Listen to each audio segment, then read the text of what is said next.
Halo sahabat-sahabat keluarga Pandu, selamat bertemu kembali dalam program Setetes Embun Bagi Jiwa. Renungan kita hari ini diambil dari Yakobus pasal 5 ayat 10-11, menurut terjemahan baru edisi kedua. Namun sebelum mendengarkan renungan ini, mari kita berdoa. Mampukanlah kami ya Tuhan, untuk memahami firman-Mu, dan biarlah Roh Kudus memberdayakan kami untuk selalu melakukan firman-Mu. Amin. Yakobus pasal 5 ayat 10 dan 11. Saudara-saudara, turutilah teladan penderitaan dan kesabaran para nabi yang telah berbicara demi nama Tuhan.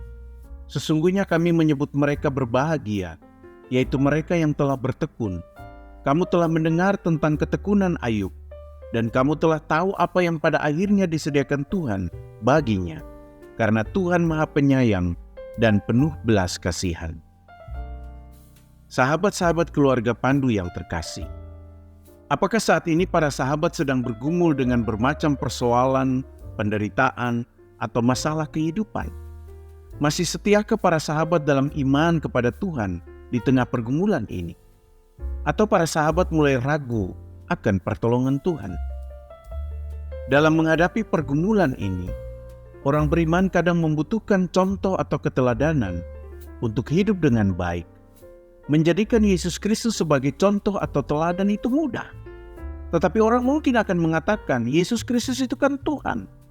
Jadi sebagai Tuhan tentu saja Dia kuat menghadapi cobaan dan penderitaan. Tapi bagaimana dengan manusia? Untuk itu kepada para pendengarnya, Yakobus menyodorkan para nabi di zaman dahulu sebagai teladan kesabaran di tengah penderitaan. Ingat misalnya pengalaman yang dialami oleh Nabi Elia. Menurut Yakobus, para nabi ini mengalami pencobaan dan penganiayaan yang berat, namun mereka tetap teguh dalam komitmen mereka kepada Allah dan pesan-Nya. Kehidupan mereka menjadi kesaksian akan kekuatan iman dan ketekunan, bahkan dalam menghadapi tantangan yang tampaknya tidak dapat diatasi. Para nabi ini, meskipun nasihat mereka sering disalahpahami dan mereka juga diperlakukan dengan tidak baik, mereka tetap teguh dalam komitmen mereka kepada Allah dan pesan-Nya. Kehidupan mereka menjadi teladan dalam membangun pengharapan. Mereka juga menjadi inspirasi bagi orang-orang percaya karena mereka menunjukkan kekuatan iman yang dapat mengubah cara hidup manusia di tengah-tengah kesulitan. Setelah menjadikan nabi sebagai teladan, Yakobus memberikan perhatian khusus kepada Ayub. Para pembaca Alkitab tentu tahu tentang ketabahan Ayub yang tak tergoyahkan dalam menghadapi penderitaan yang luar biasa. Para pembaca Alkitab juga tahu bahwa sekalipun Ayub kehilangan harta, keluarga, dan kesehatannya, Ayub menolak saran istrinya untuk mengutuk Tuhan dan mati. Ayub justru tetap teguh pada pendiriannya dan percaya pada kedaulatan dan kebaikan Tuhan. Melalui contoh-contoh ini, Yakobus menekankan pentingnya ketekunan dan kesetiaan bagi orang-orang percaya. Ia mengakui bahwa perjalanan hidup seringkali penuh dengan ujian dan kesengsaraan. Tetapi ia mendorong para pendengarnya untuk tetap teguh dalam iman mereka, dengan mengetahui bahwa Allah menyertai mereka di setiap langkah kehidupan mereka. Yakobus mendorong para pendengarnya untuk tetap percaya pada pemeliharaan Allah, bahkan ketika keadaan tampak tidak sesuai dengan harapan atau bahkan tidak menyenangkan. Yakobus mengingatkan kita semua yang membaca tulisannya bahwa Allah itu penuh kasih dan belas kasihan. Allah juga tahu penderitaan yang orang percaya alami dan siap untuk mengulurkan tangannya untuk memberikan kasih karunia dan belas kasihannya kepada mereka yang bertekun dalam iman. Para sahabat mungkin tidak mengenal Ayub, atau apakah bertanya apakah orang seperti Ayub pernah hidup di dunia ini? Namun para sahabat mungkin mengetahui kisah Nelson Mandela, peraih Nobel Perdamaian dan mantan Presiden Afrika Selatan. Nelson Mandela menghabiskan 27 tahun di penjara karena melawan apartheid atau diskriminasi terhadap kaum kulit hitam di Afrika Selatan. Meskipun mengalami kondisi yang keras dan menghadapi kesulitan yang luar biasa, termasuk ketika di penjara, Mandela tidak pernah goyah dalam komitmennya terhadap keadilan dan kesetaraan. Alih-alih menyerah pada kepahitan atau keputusasaan, ia menggunakan waktunya di penjara untuk mendidik dirinya sendiri, merenungkan keyakinannya, dan memperkuat tekadnya. Alih-alih menyerah pada kepahitan dan keputusasaan, ia menggunakan waktunya di penjara untuk mendidik dirinya sendiri, merenungkan keyakinannya, dan memperkuat tekadnya.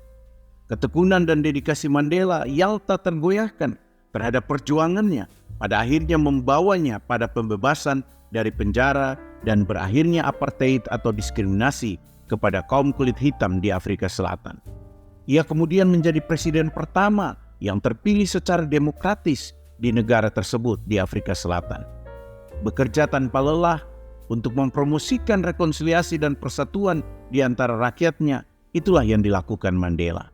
Sebagai anak Tuhan, Mandela tentu yakin akan pertolongan Tuhan dalam hidupnya. Karena itu kehidupan Mandela menjadi pengingat yang kuat bahwa bahkan di masa-masa tergelap sekalipun, ketekunan, ketangguhan, dan keyakinan yang teguh pada keadilan dapat menghasilkan perubahan yang besar dan langgeng. Karena yakin dan percaya Allah juga tidak kompromi dengan ketidakadilan. Dan bahwa tangan kasih Allah akan tetap melindungi dan menolong orang-orang yang mengharapkan pertolongannya.